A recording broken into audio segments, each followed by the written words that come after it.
I guess I'll open with the obvious question and ask you to describe how it felt last year going out on tour again with the Stones after you've been with them for 40-odd years and not seeing Charlie Watts up there with you. Well, listen, it was a huge blow to lose Charlie. It still stings, thinking about him and how much we miss him and how incredible and wonderful a human being and a musician he was. So there was a lot of different emotions going down. But I've said this to others, and that is that Charlie Watts would never want to be the reason that the Rolling Stones would stop making music or stop touring. And so we all felt like at the end of the day, we would honor him by carrying on, but we would honor him by also letting the fans understand what we're going through and let them feel their own grief for the loss of Charlie. Because, as you can imagine, so many of our fans have seen the band multiple times, and all of them have their own feelings and memories of Charlie. So we wanted to interject that into the presentation of the tour without going, too deep or too far into it. Charlie wouldn't want us to, to go crazy about all this. But anyway, I think it was very tastefully done, the way we addressed it. And, of course, Steve Jordan is an amazing musician, and I don't think there's any other choice, really. And Charlie gave Steve his blessing, knowing that he couldn't make the tour anyway because he was, in the hospital with a procedure. So, it was a mixed bag, man. It was a mixed bag of emotions, sad, of course, and painful to lose Charlie and think about him every day. And but Steve did a wonderful job of honoring Charlie's parts and still being his own man, which of course he has to be. And so we carry on. And the overall mood within the band during the tour was kept upbeat? Well, it was an unusual tour. Of course, as we all know, we had to cancel 2020, as so many other artists had to do, touring-wise, because of COVID. And that was really another issue with Charlie because, we had looked at rescheduling in 2021, the U.S. dates, and Charlie made it very clear. He said, look, we've got not only the musicians, but the road crew, the staff, and everybody is depending on a tour. We're supposed to go. And so, I don't want to be the one to break this thing and make it not happen. You guys have to go on. And so with that spirit, we did, but it was in a very, very tight bubble we had at least one, if not multiple doctors out with us. We had a registered nurse. We had a COVID compliance person. We had several rapid PCR testing machines. All of us, band staff and crew, were tested 2 to 3 times a week. If we left the bubble for any reason, we had to be tested to come back in it. And it worked. You have to understand this was pre-Omicron. And it was mostly Delta that we were all fearing. Who knows if Omicron, had raised its ugly head because it was so much more transmissible. However, the bottom line is we made it. We made it through the whole tour in 21 without having to cancel any, thank heaven. And when you look at others like Elton John or Genesis or John Bon Jovi, they all had issues with COVID and had to cancel. We did not. Yeah. And that was a good feeling, but it made the tour different because you couldn't socialize as you normally would with friends and places that you're going to that you've been multiple times. And, you've got buddies here and buddies there, and you'd love to have dinner with them, but you couldn't do that because of the obvious reasons. So it was a strange thing, but let me tell you this. To get back on that stage, all of us, and look out and see an audience, and see a big audience, I think the average was probably 40,000 per night.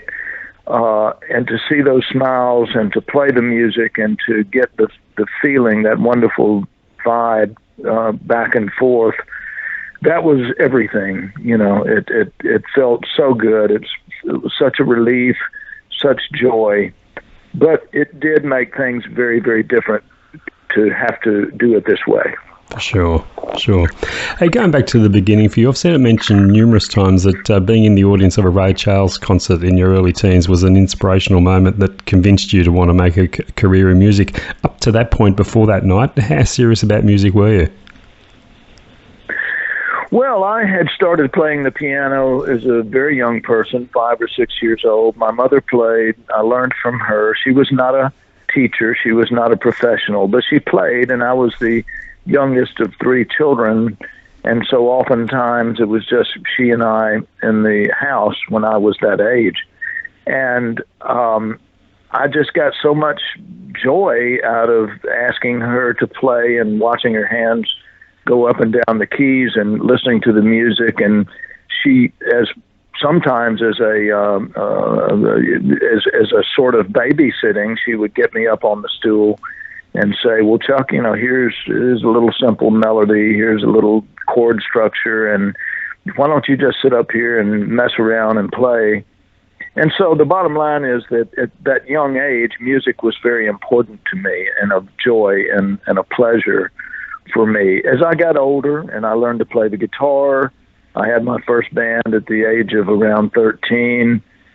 You mentioned, Ray Charles. He was certainly one of the first and most impressionable artist that I went to see at a fairly young age. I think I was right at that same age, 12 or 13, when I saw him.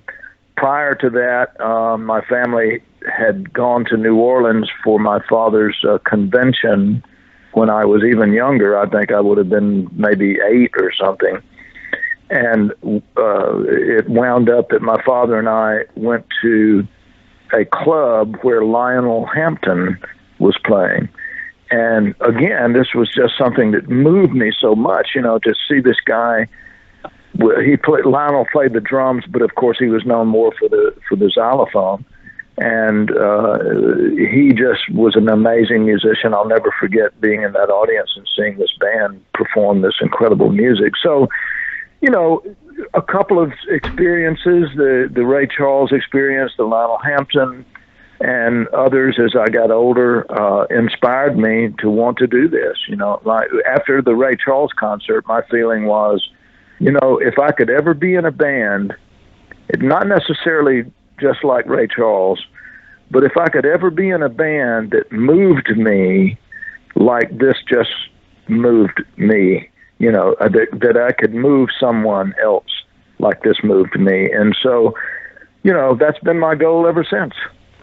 You're still a teenager when you took yourself down to Muscle Shoals. A brave move at such a young age. Who were your first contacts down there? Well, I was certainly aware of Muscle Shoals. I grew up in Alabama, in the city of Tuscaloosa, which is more in the center of the state, and my family spent some time in Birmingham as well as Montgomery. But as I got older and I got interested in music, certainly I was aware of Muscle Shoals and the importance of the studios that existed there. And it wasn't, by the way, just Fame Studios or just Muscle Shoals Sound Studios. They were both very important. But there was a plethora of studios there. There was a studio called Quinvy. There was Wishbone Studios, and there were a couple of others. And so, as a fairly young person, at age 15, 16, I certainly wanted to investigate what was going on there. I went up there physically. I tried to engage as much as I could. But quite honestly, I realized early on that the older, more experienced musicians were going to be the first call guys. They were going to get the cream of the crop of, session work. And so, I was going to have to spend a lot of time slowly working my way up. I did have several sessions there, and they were very enjoyable, and one or two of them were quite successful. But I had heard about Macon, Georgia, and I had a contact there.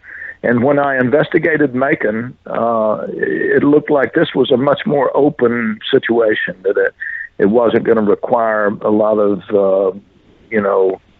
slow burn, if you will. They were Phil Walden and Frank Fenter, who was the vice president of the company, and others involved were like, hey, man, come over here. We'll find you something to do. We need musicians, So that's why I migrated to Macon and, been in this region ever since. And there you found yourself as a member of the Allman Brothers Band. You joined after the death of Dwayne. What do you recall of the mood within the band at that time? Was there a sense of the band going through some kind of transition, for want of a better word? Well, you can imagine that in 1971, when Dwayne had his motorcycle accident and passed away, he was the undisputed leader of this band. And they have lost their main guy. It was emotionally traumatic, draining, but the band had obligations to do something like 90 concerts after Dwayne passed away. And so they did this as a 5-piece band with no replacement for Dwayne. You can't replace Dwayne Allman. So, No. Forget about it. You're not going to get some other guitar player to come in. And, of course, that put a lot of pressure on Dickie Betts, who had never really played slide guitar before this time. And, he had to step up and play slide on some songs and do the best he could there. And he did an amazing job. I was in bands that opened up for the Allman Brothers Band during that period. So I remember very well the feeling. It was a mixed bag. You've lost Dwayne, the band is not the same, and yet there's this feeling of carrying on and you can't let the music die, sort of thing. So in 1972, they came off of that tour very emotionally, physically drained, and they wanted to take a break. Greg wanted to do a solo record. I got the call for the solo record. And we began that project. It went very, very well from the beginning. And then after a time, these jam sessions began to emerge where the rest of the Allman Brothers would come down after hours at the studio in Macon at Capricorn Studios. And we would just play, we could do a blues song, we could do an Allman Brothers song, we could just pick a key and go.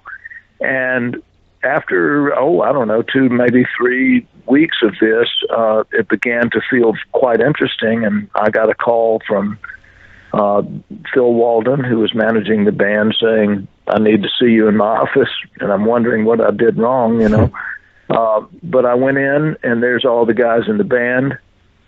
Some pleasantries went around the room, and then the shoe dropped. Phil said to me, hey, listen, the guys feel like this music is going in a really good direction, and we want to do a record after Greg is, or perhaps even during the time that Greg is doing this solo record, we want to start another Allman Brothers record, and basically we want to know if you want to join the band. So I had barely turned 20 at that time, John. It was quite a shock, but quite a great opportunity for a 20-year-old aspiring musician, and of course we know the answer was yes please, and then we took it from there. Of course, one track that you're most recognised for with the Allman Brothers Band was that great instrumental Jessica, and you were involved in the arrangement of that song, I believe. Do you remember the session? Yes, I remember it. Dickie had been listening to Django Reinhardt records. Django, for your listeners that may not know, was this gypsy guitarist from the 1930s era, a very incredibly talented guy. And his music was more in the jazz vein and a very bouncy sort of style.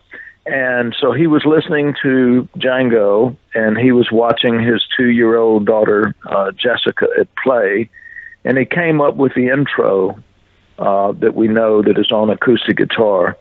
And from there, he, wrote the melody of the song. He came in and presented it to the band, and we all just jumped right on it. And for me in particular, it was just an amazing opportunity for a piano part.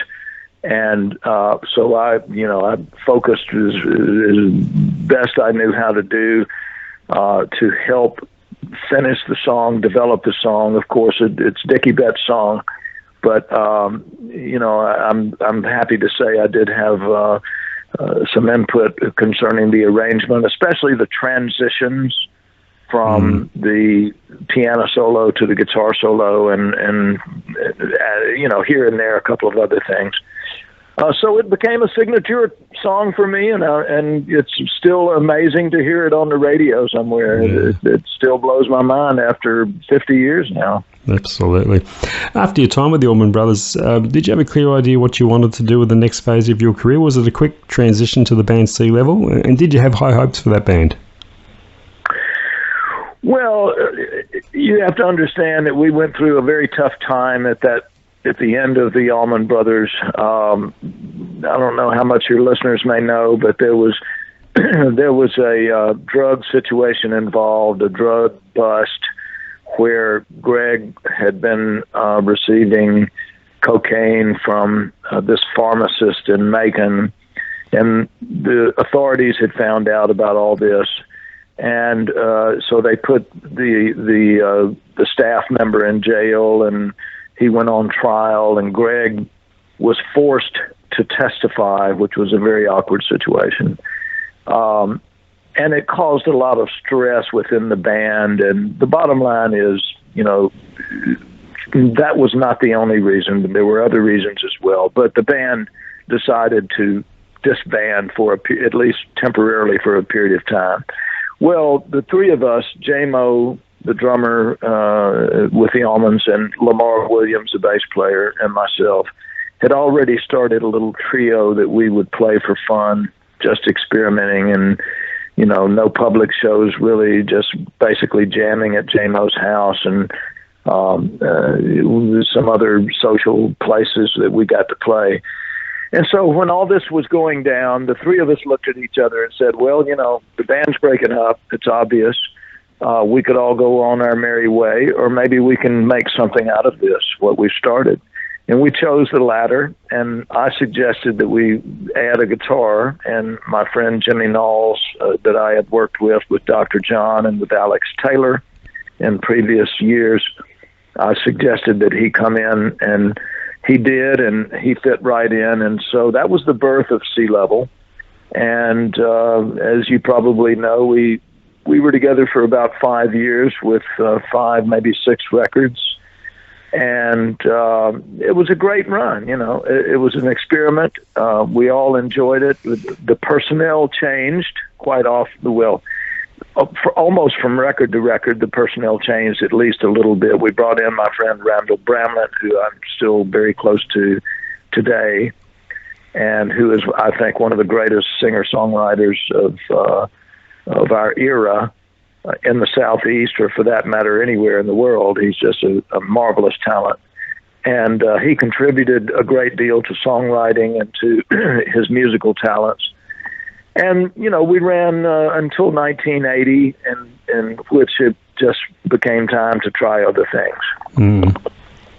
To the casual music observer would be quite surprised to know that you've been with the Rolling Stones now for 40 odd years. Did you feel like an official Rolling Stone right from the beginning? Was it a very welcoming group to come into? No, I mean, look, the Rolling Stones is a very distinct British institution, isn't it? It is. and that I can never see that changing. And when you look through the years of the others that have worked with the band, especially, let's look at the keyboard players. Great talents. Nicky Hopkins, one of my big influences. Billy Preston, one of my big influences. Of course, Ian Stewart, who I became very close friends with and who was a great inspiration to me. Jack Nitzsche on some of his recorded stuff with the Stones, very important. Ian McLagan. All of those individuals contributed to the Rolling Stones, but none of them were a Rolling Stone. So, that's the way it works, and that's fine. Hey, listen, I have other projects that I'm interested in doing, and I don't need to necessarily dedicate myself to only working with the Rolling Stones. And so that's just the way it is, and that's the way it works. And I think everyone is very, very comfortable with that.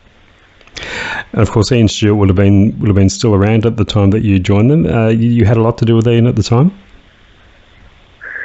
I'm sorry, repeat that question. Ian Stewart would have still been around at the time that you joined the band. Did you have a lot to do with him at the time? I imagine it would have been a great learning experience working under him or working with him. Listen, Stu was my first contact. He was the person I finally got on the telephone when the word came through that the Rolling Stones were looking for me. He was the one that picked me up at the airport. We hit it off immediately as friends, had, wonderful conversations about music. He was fascinated with music of the South, as many British artists are. And he very much promoted me to get the position.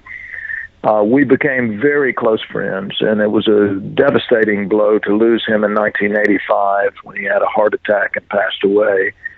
And, from that time forward, I did my best to honor him on the parts that he was known for, and to honor him, because the first tour we did, he and I shared keyboard duties on the 1982 European tour.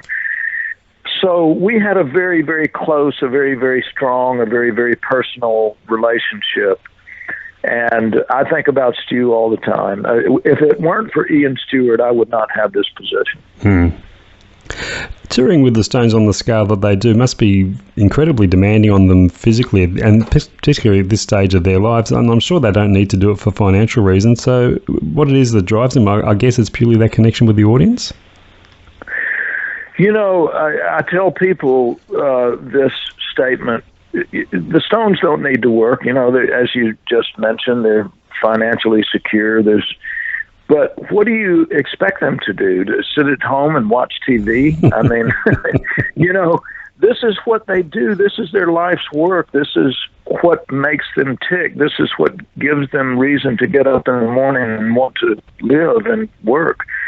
And I saw a recent interview with Keith Richards only several days ago. He did this concert you probably know about. It was in New York City. Something about the benefit for New York City businesses and whatnot. And the interviewer kept kind of pushing him to say, well, when are you going to stop, and why do you keep going, et cetera, et cetera. And Keith was like, well, what do you want me to do? Give you a date? July 13th. When do you expect? What do you expect me to say? I don't want to stop. I'm happy to keep going, and I don't know when I'm going to stop. I'll stop when I stop. Exactly. And that's the way we all feel. There's no reason to shut it off, shut the faucet off, and stop the water pouring.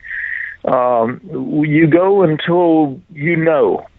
And we don't know when we know. We'll know it when we know, but we don't know yet. Exactly. Yeah, well put. As you mentioned, you've kept active with your own music projects as well. And I love the album you put out not too long ago, giving a big band treatment to some classic songs. Tell us about the inspiration behind that. Well, thanks for asking. The record is called Chuck Gets Big, which is kind of a double entendre of playing with a big band, a 17-piece brass big band, and the thought that I'm trying to understand how to play this music. So Chuck Gets Big.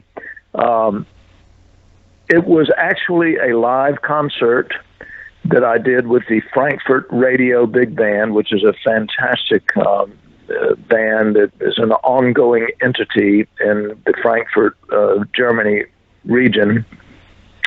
They do a lot of work. They're salaried by the umbrella entity that owns the conglomerate that includes media, radio, et cetera, et cetera.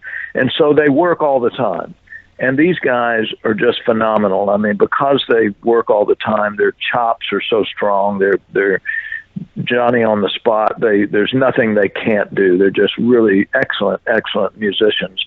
So I was invited to play with them. I sent them 12 songs on MP3. They had 3 different arrangers write arrangements for these songs, and there were a couple of Rolling Stones songs, there was a couple of Sea Level songs, there was a couple of Allman Brothers songs, and a couple of my own personal songs, and they just did an outstanding job of these arrangements. Well, we did the concert.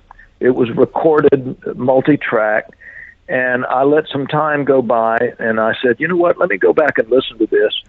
And I thought, wow, this is too good to just, not do anything with. So I decided to lease the masters and to do a record. I went into the studio, and with my engineer, I said, listen, let's see if we can take the audience out of the mix here.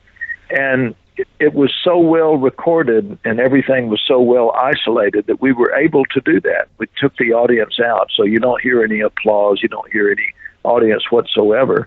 I wanted to make it like a studio album, but it is, in fact, a live performance. And so, I think it turned out very, very well. I've done a couple of concerts in America since then, and, I do have all the charts, and I would love to recreate this from time to time whenever it makes sense. But it's quite an endeavor to put together, 17 really top-notch musicians, find the right venue, the right concert, the right promoter to do this. So I think it might show up from time to time in my future, but it certainly was a great experience for me. Well, just a few more things before. Are we okay to keep going, Chuck? Yes, I'm all right. Yep, okay. Another the great tour that you were part of was George Harrison, what turned out to be George Harrison's final tour in Japan. What are your memories of that tour? George was the most amazing individual I've ever met. He was so down to earth. He was, how do you expect a Beatle to be? And he was just so not that.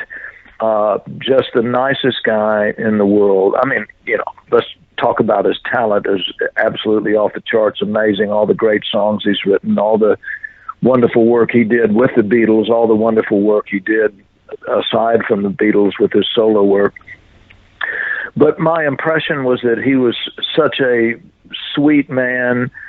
He would call not only me but other musicians on that tour after the show and say, "Would you like to come to my room and hang a bit?" And we would, and he, we just had great conversations. He was interested in, what we were doing and who we were. We tried very hard to convince George to take that tour to America and beyond. Of course, it was Eric Clapton's band and with Eric Clapton. And we understood that Eric probably wouldn't want to continue doing that because he wanted to continue his own solo work. He was basically doing George a favor. But we tried to say, George, even without Eric, you should do this tour. People love your music. But I think he felt, hey, I've done what I've done. I love my family. I don't really need this. I'm happy to go back home and maybe I'll do another record, which he did, at least one, maybe 2 since then. But it was sad to me that we could not present that to the rest of the world. Japan got to see it. I'm glad there is a live record out of it so everyone can hear it. I think it was an amazing show. Now, we haven't seen it here in Australia yet, but I believe there is a documentary out there about you, which I believe is quite wonderful. Tell us about that. Well, I'm just pleased that there was a document of that tour. I'm not sure. I haven't really seen a documentary that shows visuals of it. Maybe there is one. If there is, I'm unaware of it. But I certainly am aware of I think it's a double or triple CD that was put out of all the performance, and very proud to be a part of it. Very proud of the way it turned out. And I miss George very much as a person as well as a great artist. Talking of documentaries, there is one specifically about you as well, Tree Man, we haven't seen here in Australia. Can you tell us about that one? Well, thanks for asking. Yes, we have released it in the U.S. and Canada through a distribution company, but we have yet to make a distribution arrangement with other parts of the world, whether Europe or Australia, Japan, etc. So we're looking at that. We're talking to some different companies that we want to find the right company that we feel will do it justice and that will promote it. It was over 3 years of work. Of course, not every day, but over a 3-year period, my filmmaker, Alan Forrest, and I worked on this project. There's 3 themes to it. Of course, there's a musical theme, all the wonderful artists I've had a chance to play with throughout my career, as well as having a solo career. That's one theme.